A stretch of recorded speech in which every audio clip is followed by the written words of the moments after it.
Assalamualaikum tuan-tuan dan puan-puan. Selamat datang ke DT Leadership. Welcome to DT Leadership and welcome to the course Leadership in Tough Times.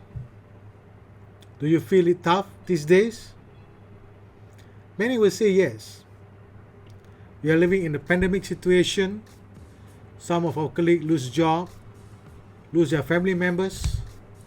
Some have to do an extra work. Some have to take care of their elderly parents, kids, and some have to probably change jobs, take a pay cut. The situation that we are in now is not something new. It comes maybe 8 to 10 years once, but going through the pain as leaders require you to make some changes. Leading in tough times is not the same as leading in peacetime. Like if any of you have any parents or relatives working in the army, we have always admired them because they will always say, peacetime and wartime, we need to be prepared. And in the situation that we are in now, our war with the pandemic, we need to do something extra. We need our people with us. We need ourselves. We need our parents. We need our friends to help us. Therefore, the way you lead has to be different. Contohnya, kalau sebelum ini kita biasa bekerjasama dengan team member kita, kita kena expect benda tu lebih lagi. Kalau sebelum ni sebagai seorang ketua pengarah, ketua penolong pengarah, seorang leader, you biasanya hanya berurusan tugas sahaja dengan rakan-rakan you, cara itu kena tukar sikit. You kena lebih pertimbang rasa, empathy, bukan saja bekerja untuk dapatkan hasil kerja saja, tapi tuan-tuan dan puan-puan juga perlu meluangkan lebih masa untuk bersama-sama mereka melakukan tugas-tugas tersebut. Sebab bebanan kerja juga akan bertambah sekarang ini. Customer akan minta macam-macam. Ya, sebab mereka pun dalam keadaan di mana serba kekurangan. Peminjam loan, student, ya, dan juga macam-macam lagi yang berkaitan dengan organisasi tuan-tuan dan puan-puan di MARA contohnya.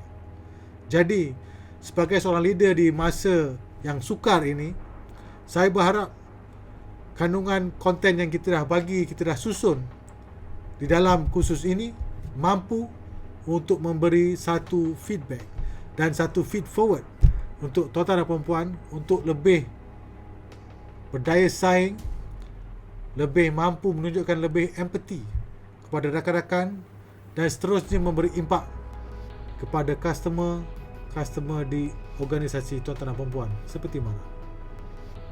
Jadi, konten yang kita letak di sini ada mempunyai pelbagai jenis konten. Pertama, kita letak curated content.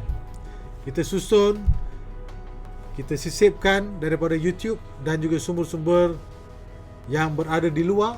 Jadi tidaklah tuan-tuan dan puan-puan dengar saya seorang saja bercakap. It's not only me alone. Curated content. Kita juga meletakkan artikel-artikel daripada sumber yang boleh dipercayai, daripada website, daripada Harvard, daripada MIT. These are research yang kita boleh guna pakai. Walaupun tidak semua dan tapi sedikit sebanyak, 1-2 benda pun sudah cukup baik. Ketiga, animasi-animasi supaya konten lebih menarik minat tuan-tuan dan puan-puan. Dan juga kita juga letakkan konten seperti case study.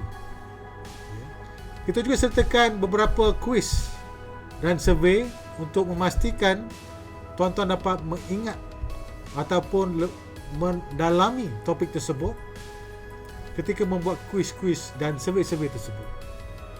Kongsikanlah quiz-quiz dan survey-survey ini dengan rakan-rakan yang lain dan buat bersama-sama. Tak ada masalah. Sebab apa? Pembelajaran alaf baru dalam talian online bukan lagi bersendirian. Kita belajar bersama-sama. Saya yakin kebanyakan konten ataupun tips yang tuan-tuan dan puan-puan lihat nanti mungkin pernah tuan-tuan dan puan-puan alami. Ambillah sebagai satu peringatan untuk refresh.